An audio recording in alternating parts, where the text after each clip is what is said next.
Hi friends, it's me, Wayward Sinny, back again. After a week of convalescence, I have returned to get stuck into my pile of shame.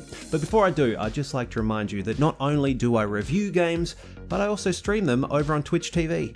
Link in the description below. If you'd like to check that out, I stream on Wednesdays and Sundays at 7 PM Australian Western Standard Time, so please swing by, hang out, let's play some games together. Now, the review this week is my final review of the Assassin's Creed series. There is surprisingly few in my pile of shame, but this is one of my favourites from the Assassin's Creed franchise. The game this week is Assassin's Creed Black Flag. Yar! Started up a channel, reviewing all his games. Now he's going absolutely insane. Whoa, it's Sinny's pile of shame. Assassin's Creed Black Flag is an action-adventure game developed by Ubisoft Montreal and published by Ubisoft in 2013. It is the sixth major installment of the Assassin's Creed games, they were really churning them out by this stage, and sits in a weird place in the timeline of the game. Its historical setting is set before Assassin's Creed 3, but its modern setting is set after the events of Assassin's Creed 3. Confusing? Probably, but it starts to make sense the more you play. Basically, you spend most of the game playing as Edward Kenway, a notorious Welsh pirate plying his trade in the Caribbean in the 18th century. His connection to the Assassins/Templars? Well, he's the father of Haytham Kenway, the bad guy from Assassin's Creed 3, and the grandfather of Connor, the good guy in Assassin's Creed 3. Bonjour, what project? Sample 17, the Kenway line. Haytham, Connor... Edward, the pirate. Yar, matey. Very exciting. Welcome aboard.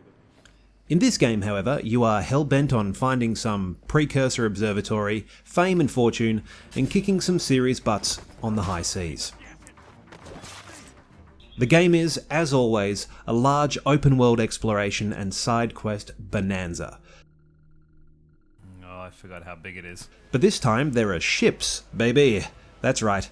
The brief exploration of naval combat in Assassin's Creed 3 is fleshed out with style in this game. So much so that for the first time in an Assassin's Creed game, you'll have more fun sailing around listening to shanties and taking down ships than parkouring over rooftops. True facts. The combat is fairly similar to previous games, gunpowder weapons having a more serious place in combos this time round, but swordplay is still very satisfying. The locations that you can explore are varied and interesting, from tiny islands to bustling seaports, each with their own distinct flavour, and graphically, it's still so dang good. They've really dug down to the hunting and crafting that they started developing in previous games, allowing you to upgrade your gear as you go. But they've also added upgrade paths for your ship too, which is a really lovely feature, and allows for customization. I love a pretty ship. The storyline in the historical setting is solid. But I ain't doing this forever, lads. Only until I get enough coin to buy some land and influence back home. And I'm glad Ubisoft pulled back on forcing the modern storyline.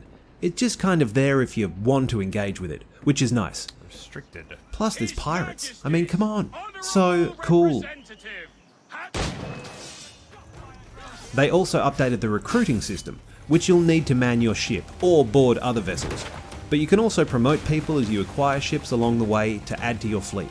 There's a catch to this favour. You're sailing with me. I'd follow you to hell for this, mate. You can then send them out on missions throughout the Caribbean and Atlantic Oceans. Basically, the world is your oyster. So, what do we think? Is it good? 100%. This is a very solid game and one of the better entries in the Assassin's Creed franchise. I love the setting and think that leaning into the naval combat and exploration was an excellent decision. It still retains a bunch of what makes Assassin's Creed games awesome, while doing its own thing and excelling at it. I love it, and I think you will too. Now, where did I leave my rum?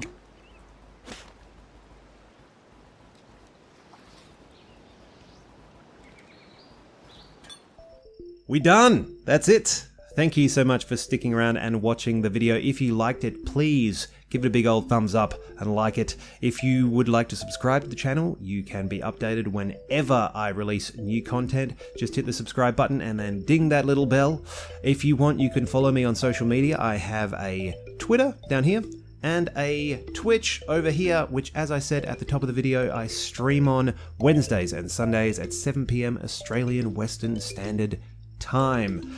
We also have a Discord channel. There's all sorts of social media. If you want to get involved, please do. We would love to have you. But besides that, thank you so much for sticking around watching the video. I have a bunch of other reviews if you want to check them out. If not, I'll catch you next time for Sinny's Pile of Shame. Salute!